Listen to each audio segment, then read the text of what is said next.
Gas, water, news paper. ఒక సగటు వ్యక్తికి రోజు కావాల్సిన నిత్యావసర వస్తువులు ఇవి ఉంటాయి కదా. Correct me if I'm wrong, ఇవి లగ్జరీస్ అయితే కావు కదా. ఇవాళ పాకిస్తాన్ ఏం చేస్తుందో తెలుసా, మీరు జాగ్రత్తగా గమనించాలి. అసీం మునీర్ అమెరికాలో ఏం మాట్లాడాడో మనం మాట్లాడదాం ఇవాళ.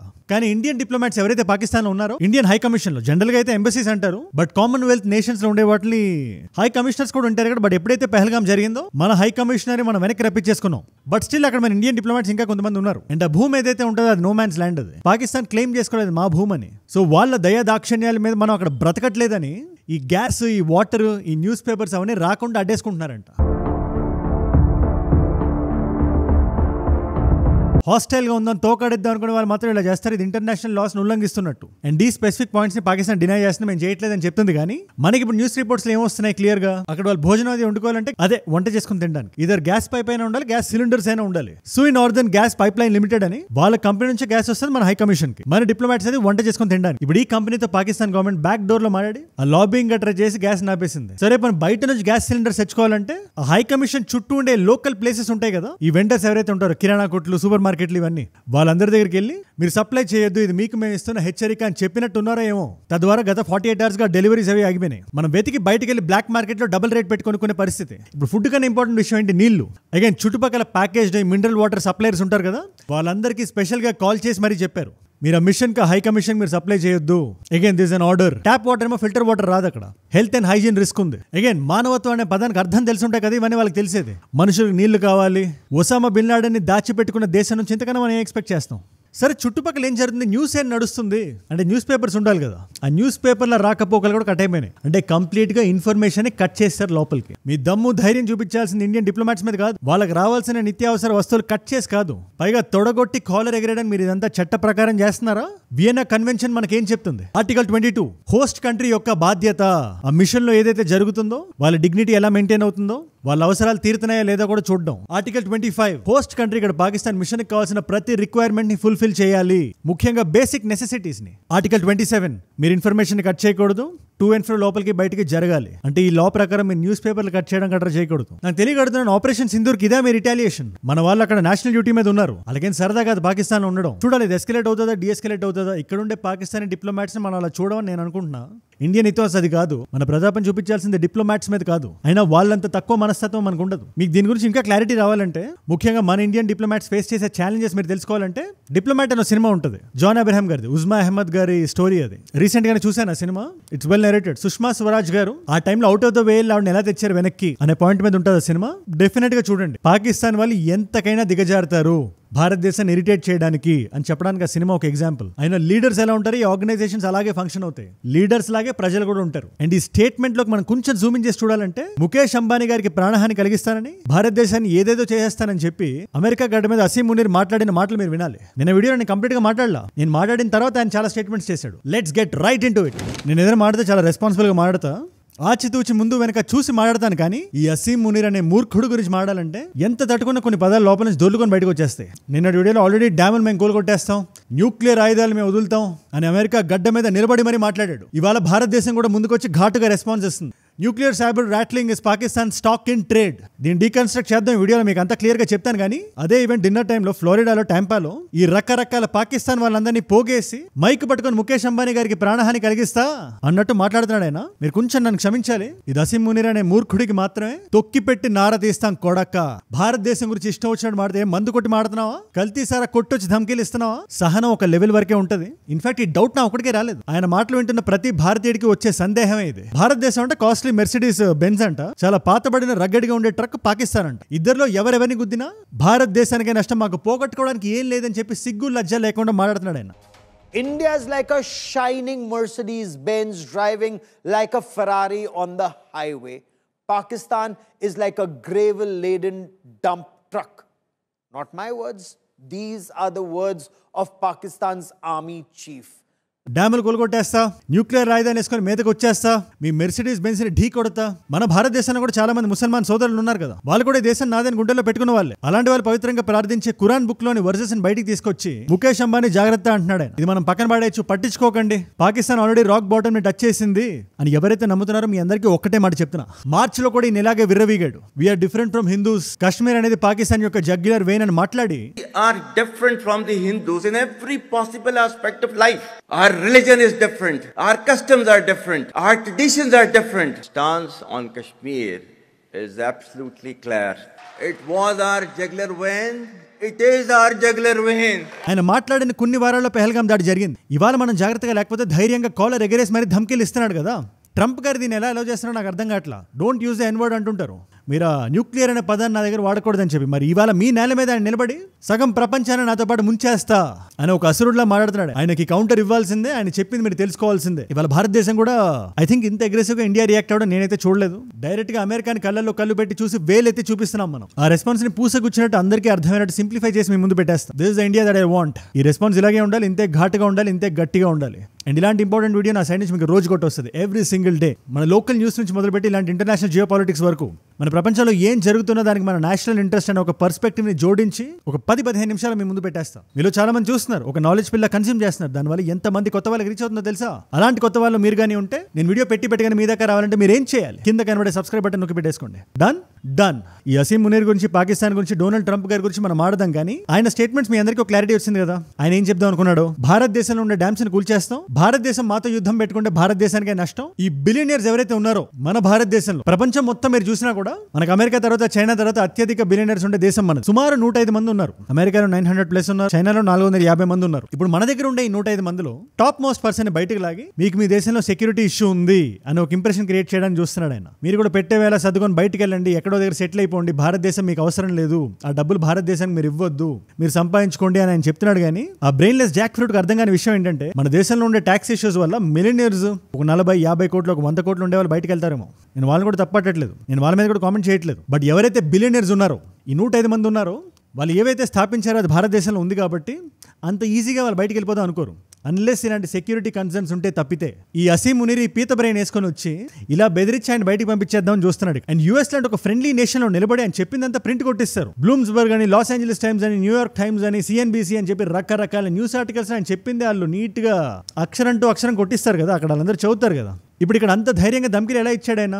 దానికి కారణం కేవలం డొనాల్డ్ ట్రంప్ గారి ఈగో. నా ఓవెల్ ఆఫీస్ కి అజర్బైజాన్ ప్రెసిడెంట్ వస్తాడు, అర్మేనియా ప్రెసిడెంట్ వస్తాడు, ఓలు నొక్కడానికి, వీపు రుద్దడానికి పిలిచిన ప్రతిసారి అసీం మునీర్ లాంటి వస్తాడు. భారతదేశం ఎందుకు రావట్లేదు, భారతదేశం నాకు నోబెల్ ప్రైజ్ ఇవ్వమని ఎందుకు వౌచ్ చేయట్లేదు అనే లోపల ఈగో ఉంది కదా. ఆ ఈగో వల్ల ఇవాళ పాకిస్తాన్ లీడర్ కూడా వచ్చి బహిరంగంగా మాట్లాడుతున్నాడు ఆయన. మన ఇండియా కూడా ఎక్కడ తగ్గట్లేదు ఈ మధ్యన. భారతదేశం ఇచ్చిన రెస్పాన్స్ ఈ పర్టికులర్ స్టేట్మెంట్ మీరు ఒకసారి చూడండి. Nuclear cyber rattling is Pakistan stock in trade. Simple గా అందరికీ అర్థమయ్యే భాషలో చెప్పాలంటే న్యూక్లియర్ ఆయుధాలు వేస్తామని ఆ బ్లాక్ మెయిల్ చేసే ఉద్దేశం ఉంది కదా, అది పాకిస్తాన్ DNA లో ఉంది. ఆడు ప్రతిసారి చేస్తుంటాడు, దానికి మేము భయపడం. కానీ ఇక్కడ మాకు ఆశ్చర్యం కలిగించే విషయం ఏంటంటే అమెరికా లాంటి ఒక ఫ్రెండ్లీ నేషన్ కూడా ఆయనకు ప్లాట్ఫామ్ ఇచ్చి, పోడియం ఇచ్చి, మైక్ ఇవ్వడం ఏదైతే ఉందో అది మాకు నచ్చట్లేదు. ఎనీవేస్, ప్రపంచంలో ఎవరికైనా ఇప్పటికి కూడా ఒక డౌట్ ఉంటే, లేదు పాకిస్తాన్ ఒక విక్టిమ్ దేశం అని, పాకిస్తాన్ భారతదేశం ఎక్కి తొక్కేద్దాం అనుకుంటుందని ఎవరైనా ఇంకా నమ్ముతుంటే, వితౌట్ ద పాకిస్తానీ ప్రొవకేషన్ మీరే చూడండి ఒకసారి, మీ అందరికీ కళ్ళకు కట్టినట్టు క్లియర్ గా ఉంది అని ఒక పక్క చెప్తూనే మీ న్యూక్లియర్ బ్లాక్ మెయిల్ మేము లొంగం, మా నేషనల్ సెక్యూరిటీ మాకు ఇంపార్టెంట్. ఈ లాస్ట్ లైన్ అండర్లైన్ చేసి పెట్టుకోండి. దాని మీనింగ్ ఏంటి అనే డౌట్ మీకు వస్తే, ఇందాకే చెప్పాను కదా, తొక్కి పెట్టి నారదీస్తాం కొడక, ఒళ్ళు దగ్గర పెట్టుకొని మాట్లాడు, జాగ్రత్తగా ఉండు అని. అంటే అంత బహిరంగంగా రాయలేదు, కానీ you read between the lines, that is the ethos. ఆ మీనింగ్ వచ్చినట్టే మొహం పగిలేలాగే ఉంది ఆ పర్టికులర్ లైన్. సో ఇక్కడ మీరు లార్జర్ స్పెక్ట్రమ్ ని మీరు చూడాలి. మీరు జూమ్ అవుట్ చేసి జియో పాలిటిక్స్ మొత్తాన్ని చూస్తే చైనాకు ఉండే ఇంట్రెస్ట్ కానీ, అమెరికాకు ఉండే ఇంట్రెస్ట్ కానీ, పాకిస్తాన్కు ఉండే ఇంట్రెస్ట్ కానీ ఒకటే, భారతదేశం ఒక సూపర్ పవర్ లా ఎమర్జ్ అవ్వకూడదు. మొన్న రాజ్నాథ్ సింగ్ గారు అన్నారు కదా, మీరు ఎంత ఆపినా ఏం చేసినా మేము లేస్తాం మేము. तेजी के साथ आगे बढ़ रहा है। मैं पूरे विश्वास के साथ कहता हूं कि भारत को अब दुनिया की कोई ताकत विश्व की एक बड़ी शक्ति बनने से रोक नहीं सकती है. ఇవాళ కాకపోతే రేపైనా మేము సూపర్ పవర్ అవుతాం మేము అని ఆయన ఏ కాంటెక్స్ట్ లో ఉన్నారు? ఈ టారిఫ్ కాంటెక్స్ట్ లో మీరు భారతదేశపు గూడ్స్ ని వేరే దేశాలతో కంపేర్ చేస్తే ఆ ధరలు మీరు పెంచేశారు, ఎకనామిక్ గా వీకెండ్ చేద్దామని చూస్తున్నారు, ఆస్ట్రేలియా ఉండడానికి ప్రయత్నిస్తున్నారు. కానీ మేము అసలు తగ్గం, హమ్ లోగ్ ఝుకేంగే నై అనేది దాని పాయింట్ ఆఫ్ వ్యూ. అక్కడ ఇప్పుడు ఈ స్పీచ్ అవగానే మన ఫీల్డ్ మార్షల్ వచ్చి డైలాగ్ అని చెప్పాడు. అందులో అన్నిటికన్నా ముఖ్యమైన డైలాగ్ ఈ Quran phase. Again I being very responsible here. మనకి ఈ ఆపరేషన్ సింధూర్ ఇదంతా జరుగుతున్న టైం ఉంది కదా, ఆ టైంలో మన పాకిస్తాన్ మీడియా మన 99% మనం కట్ చేస్తాం. మనం రకరకాల కార్టూన్స్ అవి అప్పట్లో సర్క్యులేట్ అయ్యేవి. అందులో ఒక కార్టూన్, ఒక పక్క ఏనుగులు వెళ్తున్నాయి, ఆ ఏనుగుల ప్లేస్ లో ముఖేష్ అంబానీని పెట్టారు, ఒక సైడ్ నుంచి పక్షులు విత్ రాళ్ళు వస్తున్నాయి. సూరా అల్ ఫిల్ అని ఆ గ్రంథంలో ఒక లైన్ మాత్రమే ఇది. ఆపోజిట్ సైడ్ వాళ్ళు మెక్కన్ పీరియడ్ లో అబ్రహాం నుంచి కాబాను కాపాడుకోవడానికి అటు సైడ్ వాళ్ళు ఏనుగులతో వస్తుంటే ఇటు సైడ్ నుంచి పక్షులు రాళ్లతో వెళ్ళాయని. Again context completely different. ఇక్కడ భారతదేశాన్ని ఏనుగులాగా, అందులో ముఖేష్ అంబానీకి ఉండే ఎకనామిక్ మైట్ ని డిస్ట్రాయ్ చేయడానికి ఈ అసీం మునీర్ పక్షిలా వెళ్ళి రాళ్ళు వేసాడు, ఏనుగులు చంపేస్తాను అనే ఆ కార్టూన్ కొటేషన్ ని ఈయన స్పీచ్ లో మైక్ ముందు మాట్లాడాడు. ఇది ఆ గ్రంథం మీద కామెంట్ కాదు, ముసల్మాన్ సోదరుల మీద కామెంట్ కాదు. అసీం మునీర్ అనే ఒక మూర్ఖుడి ఇంటర్ప్రిటేషన్ మాత్రమే భారతదేశాన్ని నాశనం చేద్దామని పాకిస్తానీలో వైల్డ్ థాట్ ని చూపిస్తుంది అంతే. దానికి కారణం ఏంటి? చాలా సింపుల్. మన భారతదేశంలో చాలా మంది బిలియనర్స్ ఉన్నారు, 100కి పైగా ఉన్నారు. పాకిస్తాన్ లో తిప్పిపెట్టి లాగిపెట్టి డిప్ప మీద కొడితే ముగ్గురు. అందులో మొదటి వ్యక్తి అసలు పాకిస్తాన్ లోనే ఉండడు. షాహిద్ ఖాన్ అని చెప్పి ఆయనకు $11 బిలియన్ ఎంత ఉన్నట్టున్నా అమెరికాలో సెటిల్ అయిపోయి ఉన్నాడు ఆయన. అలాగే అన్వర్ పర్వేజ్ అని, ఆసిఫ్ అలీ జర్దారీ అని చెప్పి ముగ్గురు ప్లస్ ఈ పాకిస్తాన్ ఆర్మీకి ఉగ్రవాదులకి ఎంత మంచి క్రాస్ కనెక్షన్ ఉందో మనందరికీ తెలుసు. మన భారతదేశం కూడా లెటర్ లో అదే రాసాం మనం, ఒక చక్కటి అనుబంధం ఉంది వాళ్ళిద్దరికి అని. అలాంటప్పుడు మన డబ్బుని, మన ఖ్యాతిని, మన మనీ మేకింగ్ ఎబిలిటీని వాళ్ళు చూసి కొంచెం జెలస్ ఫీల్ అవడంలో ఎటువంటి తప్పు లేదు. కానీ ఆ విషయాన్ని బయటికి మైక్ దొరికినప్పుడల్లా కక్కకూడదు. నోరు ఉంది కదా అని చెప్పి ఏది పడితే అది మాట్లాడకూడదు. What is the net worth of Mukesh Ambani? ఒక $95 billion, $100 billion, $110 billion approximate. Pakistan GDP ఎంత నాకు తెలియక అడుగుతున్నా. ఎంత జీడిపి పాకిస్తాన్? ఆన్ పేపర్ ఒక $373 బిలియన్ అని ఉంది. అందులో వాళ్ళు బొచ్చు పెట్టి అడుక్కున్న డాలర్లు, ఎన్లు, యువాన్లు ఇవే ఎక్కువ. అవే ఒక $100 బిలియన్ ఉంటాయి. దాన్ని కూడా రిమూవ్ చేస్తే ఒక $200 బిలియన్ ఎంత ఉంటుంది వాళ్ళ దగ్గర డబ్బులు. ఇప్పుడు 2-3 ముఖేష్ అంబానీ కలిస్తే పాకిస్తాన్ మడతేటి బ్యాక్ పాకెట్ లో పెట్టేసుకోవచ్చు. అది వాళ్ళకి ఎక్కడో నచ్చట్లేదు. భారతదేశం ఇంకా వెల్తీ అవడం అస్సలు తట్టుకోలేకపోతున్నారు. దీని గురించి మనం 2 days బ్యాక్ వీడియోలో కూడా మనం మాట్లాడాం. ఎలా అయితే అమెరికా జపాన్ కి ఏదైతే చేసిందో ప్లాజా అకార్డ్స్ అని చెప్పి 1985, మీరు ఒకసారి గూగుల్ చేయండి. ఆర్టిఫిషియల్ గా ఎన్ వాల్యూని ఇన్ఫ్లేట్ చేసి తద్వారా ఎక్స్పోర్ట్ కేపబిలిటీని తగ్గించి ఒక స్థాయిని దాటి జపాన్ ఎదగనివ్వట్లేదు. $4 ట్రిలియన్ దగ్గర ఇరుక్కుపోయింది. ఇది ఇప్పుడే కాదు, నెక్స్ట్ 10 years అయినా 20 years అయినా అక్కడే ఉంటుంది జపాన్. వేరే దేశాలు దాటేస్తుంటాయి. దానికి కారణం అమెరికా. అలాగే అమెరికా భారతదేశాన్ని కూడా చేయాలి. అలా చేయాలంటే చాలా వరకు బిలియనర్స్ బయటికి వెళ్ళి సెటిల్ అవ్వాలి. అలా వాళ్ళు వెళ్ళాలి అంటే మీ దేశంలో మీ సెక్యూరిటీ మీకు సరిగ్గా లేదు అని అసీం మునీర్ లాంటి, ఇంకంతగా నేను చెడ్డమాటలు వాడదలుచుకోవట్లేదు, అక్కడ డాష్ అని పెట్టేసాను, ఆ డాష్ లో మీ ఇష్టం వచ్చింది వేసేసుకోండి. అలాంటి వ్యక్తి వచ్చి మన దేశపు మొరల్ని తగ్గించడానికి చూస్తున్నాడు. సరే పోనీ వాడు పార్లమెంట్ లో వాడు మాడుకున్నాడా, వాళ్ళ పోడియంస్ ఎక్కి వాళ్ళు మాడుకున్నారు అంటే ఓకే. బహిరంగంగా అమెరికా గడ్డ మీద మాడుతున్నారు కదా. అలాంటి పాకిస్తాన్ వాళ్ళు అమెరికా వచ్చి మాకు సౌత్ ఈస్ట్ ఏషియాలో పాకిస్తాన్తో ఉండే టైస్ ఏవైతే ఉంటాయో అది మాకు చాలా స్ట్రాటజిక్, చాలా ఇంపార్టెంట్ అని చెప్తున్నాయి. మీకు కనబట్లేదు అది ఆర్మీ కాదు, ఉగ్రవాద సంస్థ అని. కళ్ళు మూసుకుపోయి ఉన్నాయా? పర్సనల్ గా ఉండే ఈగో క్లాషెస్ సెపరేట్ గా పెట్టండి. మీరు పాకిస్తాన్ 30-40 సంవత్సరాలుగా వాడేశారని చెప్పి అక్కడ సెల్ఫ్ గోల్ క్వాజా చెప్పాడు కదా. Well, we have been doing this dirty work for United States for about 3 decades, అలాగే వాడుతున్నారని చెప్పి మా అందరికి కనబడుతుంది. కానీ అట్లీస్ట్ ఆయన ముందు మైక్ పెట్టకండి. మీకు ఆయనతో ఇంటరాక్ట్ అవ్వాలని అంత కుతూహలంగా ఉంటే సెపరేట్ గా ప్రైవేట్ గా రూమ్కి పిలిపించుకొని హ్యాపీగా డిస్కషన్లు పెట్టండి. భారతదేశం గురించి చెప్పింది వినండి. కానీ పబ్లిక్ పోడియం మీద భారతదేశం గురించి మాట్లాడడం కరెక్ట్ కాదు. వెపన్స్ ఆఫ్ మాస్ డిస్ట్రక్షన్ పొగుడుతున్నాడు లిటరల్లీ అసీం మునీర్. AWMDలు ఏవైతే ఇరాక్ లో ఉన్నాయని మీరు నమ్మి మిడిల్ ఈస్ట్ మొత్తాన్ని గజిబిజి గందరగోళం చేశారు కదా. చివరికి అక్కడ ఏం దొరకలేదు ఈ weapons of mass destruction. Sorry చెప్పి వెనక్కి వచ్చారు. అగైన్ అంతా బానే ఉంటే ఇట్స్ ఫ్రెండ్లీ కంట్రీ. ఏవో మన స్ట్రాటజిక్ టైజ్ ఉన్నాయి, ఎకనామిక్ బెనిఫిట్స్ ఉన్నాయి. ఆ దేశంలోంచి మనం తీసుకునేది, మనం ఇచ్చేది చాలా ఉంది.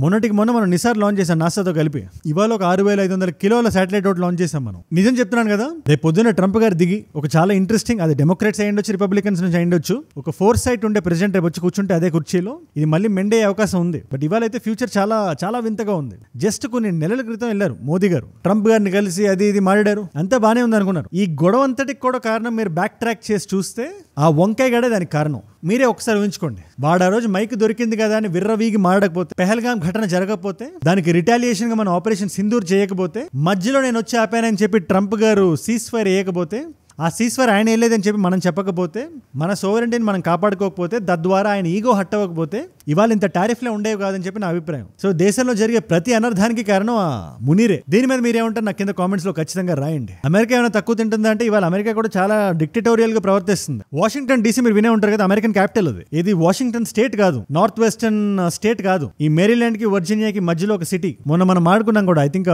Couple of months ago, Potomac river అనుకుంటా దాని పేరు. Potomac, I think that's the river name. ఆ రివర్ దగ్గర ఒక హెలికాప్టర్ యాక్సిడెంట్ జరిగింది కదా, దాని మీద నేను వీడియో కూడా చేశా. ఎక్కడైతే మన వైట్ హౌస్ ఉంటుందో, ఇప్పుడు ఇక్కడ జనరల్ గా అమెరికన్ స్టేట్స్ అన్ని మనం చూస్తే స్టేట్ కంట్రోల్ లో ఉంటుంది, డీసెంట్రలైజ్డ్ గా ఉంటుంది. పోలీస్ అనేవాళ్ళు స్టేట్ అండర్ లో వస్తారు. అలాంటి పోలీసుని వాళ్ళ సెంటర్ కంట్రోల్ లోకి తీసుకొచ్చేసి నేషనల్ గార్డ్ ట్రూప్స్ ని డిప్లాయ్ చేసి అవసరమైతే ఆర్మీని కూడా నేను దింపుతా అని చెప్తున్నారు డొనాల్డ్ ట్రంప్. దానికి కారణం ఏంటి?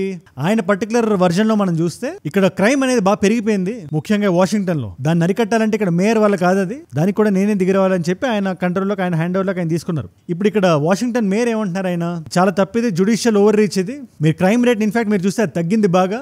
మీరు ఏ నమ్మకంతో మీరు చేస్తున్నారు? మీరు హోమ్ రూల్ యాక్ట్ 1973 నీ పర్టికులర్ స్టేజ్ లో ఇన్వోక్ చేయడం కరెక్ట్ కాదు. అగైన్ హోమ్ రూల్ యాక్ట్ అంటే మీకు అందరికీ సింపుల్ గా చెప్పాలంటే ఏదైనా ఎమర్జెన్సీ లాంటి సిచువేషన్ ఉందని ప్రెసిడెంట్ ఫీల్ అయితే పోలీసులను ఆయన అండర్లోకి తెచ్చేసుకోవచ్చు. ఇవాళ ట్రంప్ గారు అదే చేస్తున్నారు. అంటే ఆయన ఈగోని బయట ప్రపంచంలో ఉండే టారిఫ్ల మీదే కాదు, ఆయన సొంత దేశంలో ఉండే ప్రజల మీద, కాంగ్రెస్ మెన్ మీద, మేయర్ల మీద చూపిస్తున్నారు ఆయన. మనం యూఎస్ కాన్స్టిట్యూషన్ కూడా మనం చూస్తే ఆర్టికల్ 1 సెక్షన్ 8 అని ఉంటుంది. దాన్ని మనం కరెక్ట్ గా గమనిస్తే చట్టపరంగా ప్రస్తుతానికి ఆయన చేస్తుంది కరెక్టేనేమో, కానీ మిలిటరీని దింపుతాను, ఆర్మీని ఇక్కడ దింపేస్తానని చెప్పి అన్న మాటకి అది ప్రస్తుతానికి ఆయన కాన్స్టిట్యూషనల్ గా చేయలేరు. ఇన్సరెక్షన్ యాక్ట్ అని ఉంటుంది, దాన్ని ఇన్వోక్ చేయాలి. అగైన్ కోర్టులు కేసులు అని చెప్పి ఆయన తిరగాల్సి వస్తుంది. ఇదంతా ఎందుకు చెప్తున్నాను, ఇప్పుడు ఈ కాంటెక్స్ట్ లో మీరు చూస్తే ఒక రకమైన ఎమర్జెన్సీ సిచ్యువేషన్ తెచ్చేసారు అమెరికాలో ఆయన రాడికల్ డెసిషన్ మేకింగ్ వల్ల. మొన్నే లాస్ ఏంజలస్ ఏం జరిగిందో మనందరం చూసాం. అగైన్ ఇది ఆయన దేశానికి సంబంధించిన మ్యాటర్. అది ఆయన కొన్ని బలమైన ఆలోచనలు ఉన్నాయి ఇల్లీగల్ ఇమిగ్రేషన్ మీద కానీ, క్రైమ్ మీద కానీ. ఇల్లీగల్ ఇమిగ్రేషన్ వరకు ఓకే, బట్ క్రైమ్ ఏదైతే ఉందో మన స్టాటిస్టికల్ గా డేటా చూస్తే వాషింగ్టన్ డీసీలో తగ్గింది. అందుకని దీనికి సంబంధించి అమెరికాలో లెఫ్ట్ ఏమంటుంది, ఈయన నెక్స్ట్ కన్ను జోరాన్ మమ్దాని మీద వేసాడు ఆయన కానీ ఒకవేళ నవంబర్లో జరిగే ఎన్నికల్లో ఆయన మేయర్ అయితే న్యూయార్క్, అక్కడ పోలీసులను కూడా ఈయన హ్యాండ్ ఓవర్ లో పెట్టేసుకుందామని ముందు నుంచో నెట్ ప్రాక్టీస్ చేస్తున్నాడు ఈ డొనాల్డ్ ట్రంప్ అంటున్నారు. జోరాన్ మమ్దాని అనే వ్యక్తి ఐడియాలజీ ఏదైనా అయి ఉండొచ్చు, but America at the end of the day is a democracy. అక్కడ ప్రజలు డిసైడ్ చేయాలి ఆ ఐడియాలజీతో మనం ఏకీభవించినా లేకపోయినా. Very simple. అందుకని ఇప్పుడు చూడాలి ట్రంప్ గారు ముందు ఆయన దేశం మీద ఆయన కాన్సన్ట్రేట్ చేయాలి. ఆయన దేశపు లా అండ్ ఆర్డర్ కరెక్ట్ గా వెళ్తుందా లేదా ఆయన చూసుకోవాలి. దాంతోపాటు ఏ వరల్డ్ లీడర్ అయినా వచ్చి లేదా ఈ ఫెయిల్డ్ మార్షల్ అయినా వచ్చి తిన్న ధరక్క నోటికి వచ్చింది ఏది పడితే అది మాట్లాడితే ఆపాలి. ఇండియా లాంటి ఒక స్ట్రాటజిక్ ఎలా పక్కన ఉన్నప్పుడు you should not let your ego cloud the judgement. దీని మీద మీరు ఏమంటే నాకు కింద కామెంట్స్ లో ఖచ్చితంగా రాయండి. ఇవాళ మీరు హ్యాపీగా ఫీల్ అవచ్చు. ఫారెన్ డైరెక్ట్ ఇన్వెస్ట్మెంట్స్ 1,00,000 కోట్లు ఆగిపోయినాయి. రూపాయి వాల్యూ డాలర్ వాల్యూతో కంపేర్ చేస్తే పడిపోయింది. ఆల్ టైమ్ లో హిట్ అయింది. 2% పడిపోయింది ఈ సంవత్సరం. లోయెస్ట్ ఇది 87.89 ఎంతో ఉంది. దానికి భారతదేశపు పాలసీస్ తో పాటు ట్రంప్ గారి ఈగో కూడా దానికి ప్రధాన కారణం. సో నాకు ఇంత పవర్ ఉందని చెప్పి ఇవాళ ఆయన హ్యాపీగా ఫీల్ అవచ్చు. కానీ మనం పడేదే లేవడానికి ఎంత కిందకి తోస్తారో అంత పైకి లేద్దాం మనం. నేను ఎప్పుడు ఒక్కటే మాట చెప్తుంటా, ఇర్రెస్పెక్టివ్ ఆఫ్ ఐడియాలజీస్ దేశం కోసం పనిచేయాలి, దేశం కోసం నిలబడాలి, అవసరమైతే దేశాన్ని ప్రశ్నించాలి, దేశానికి సమస్య వస్తే అందరూ ఒక్కటవ్వాలి. దీని మీద మీరేమంటారు నాకు కింద కామెంట్స్ లో ఖచ్చితంగా రాయండి. ఇవాళ మల్టిపుల్ చాయిస్ క్వశ్చన్ మీ అందరికి. 1993లో మనం ఒక అగ్రిమెంట్ సైన్ చేసాం. ఇన్ఫాక్ట్ మనం China line of actual control ఏదైతే ఉందో చైనాకి మనకి మధ్యలో, అక్కడ పీస్ ఉండాలి, అక్కడ శాంతి ఒప్పందం లాంటి సంతకం. అది దాని పేరేంటి, ఆ డాక్యుమెంట్ పేరు? Option A Panchsheel agreement, option B Simla accords, option C Wuhan consensus, option D tranquillity agreement. తెలిస్తే కింద రండి, తెలుసుకుందాం అనుకుంటే ఇన్స్టాగ్రామ్ కి వచ్చేసేయండి. అక్కడ అజయ్ ఫ్రమ్ ఏజూడ్ అని ఉంటుంది. మీరు అజయ్ ఫ్రమ్ అని రాస్తుంటే పక్కన వచ్చేస్తుంది. It's verified profile, tick mark ఉంటుంది, 1+ మిలియన్ ఫాలోవర్స్ ఉంటారు. అక్కడ మీరు వచ్చేయచ్చు. అక్కడ ఇలాంటి వీడియోస్ ని రీల్స్ లా చూడొచ్చు. నా లైఫ్ లో నా చుట్టూ ఏమైనా జరుగుతున్నా, ఇలాంటి వీడియో ఐడియా టాపిక్స్ నాకు ఏదైనా ఇద్దాం అనుకున్నా, లేటెస్ట్ న్యూస్ ని స్టోరీస్ లో చూద్దాం అనుకున్నా, ఇలాంటి క్వశ్చన్స్ కి ఆన్సర్ చూద్దాం అనుకున్నా, ఇట్స్ అ గ్రేట్ ప్లేస్. ఒకవేళ అక్కడ లేకపోయినా కూడా మన ఏజూడ్ రీల్స్ పేజ్ లో ఉంటుంది ఖచ్చితంగా. మన టీం నడుపుతున్న పేజ్ అది. Definitely check it out. And ఏజూడ్ global is our English channel. మన కాంటెంట్ మీ నాన్ తెలుగు ఫ్రెండ్స్ కి మీరు షేర్ చేద్దాం అనుకున్నా, లేదా మీరే ఇంగ్లీష్ లో కన్స్యూమ్ చేద్దాం అనుకున్నా, it's a great channel. Definitely support and subscribe. And మీరు ఇక్కడ దాకా నా వీడియోలో వచ్చారంటే నా వీడియోస్ మిమ్మల్ని ఆకట్టుకుంటున్నాయి, ఒక వాల్యూ పొందుతున్నారు. Thank you so much for that. మీరు ఇస్తున్న ఈ వాచ్ టైం, మీ రిటెన్షన్ ఏదైతే ఉందో, ప్రాణం పెట్టి నన్ను పనిచేయడానికి, రోజు నిర్భయంగా నిర్మోహమాటంగా మాట్లాడడానికి నన్ను ప్రేరేపిస్తుంది, ప్రోత్సహిస్తుంది. దానికి మీరే నా ప్రేరణ. Yo my inspiration. మీరు ఇలా రోజు వీడియోస్ చూడడం వల్ల ఇది ఎంత మంది కొత్త వాళ్ళకి రీచ్ అవుతుందో తెలుసా? అలాంటి కొత్త వాళ్ళు మీరు కానీ ఉంటే, నేను వీడియో పెట్టగానే మీ దాకా రావాలంటే మీరు ఏం చేయాలి? కింద కనబడే సబ్స్క్రైబ్ బటన్ నొక్కి పెట్టేసుకోండి. డన్. మీకోసం 2 కాంప్లిమెంటరీ వీడియోస్ పెడుతున్నా. ఇదే వీడియోకి ఒక ప్రీక్వెల్ లాంటిది మీరు చూడాలనుకుంటే, అసలు అసీం మునీర్ ఎందుకు వెళ్ళాడు అక్కడికి, ఈ సెంట్ కామ్ ఏంటి, ఈ కమాండ్ సెంటర్ ఏంటి, అమెరికా అయితే ఎందుకు మాటికి పిలుస్తుంది అనే డౌట్ మీకు వస్తే ఆ వీడియో ఇక్కడ ఉంది. లేదు నేను జియోపొలిటికల్ గా ట్రంప్ గారి గురించి తెలుసుకుందాం అనుకుంటున్నా, ఆయన వేస్తున్న టారిఫ్ల గురించి, దాని వెనకాల ఉండే ద్వంద్వార్థం గురించి, దాని మీద మీకు ఎటువంటి ఐడియా కావాలన్నా ఆ వీడియో ఇక్కడ ఉంది. మీకు ఏ వీడియో ఇంట్రెస్ట్ ఉంటే ఆ వీడియోని చూడండి. నేను మళ్ళీ మిమ్మల్ని రేపు కలుస్తా. మనందరం కలిసి పెరగాలి, కలిసి ఎదగాలి. Let us all grow together. Let us all rise together. Rise above ignorance. Rise above arrogance. Rise above hate. ఏజూడ్ అంటే మనం. జై హింద్, జై భారత్, జై ఆంజనేయ. ఓం నమః శివాయ.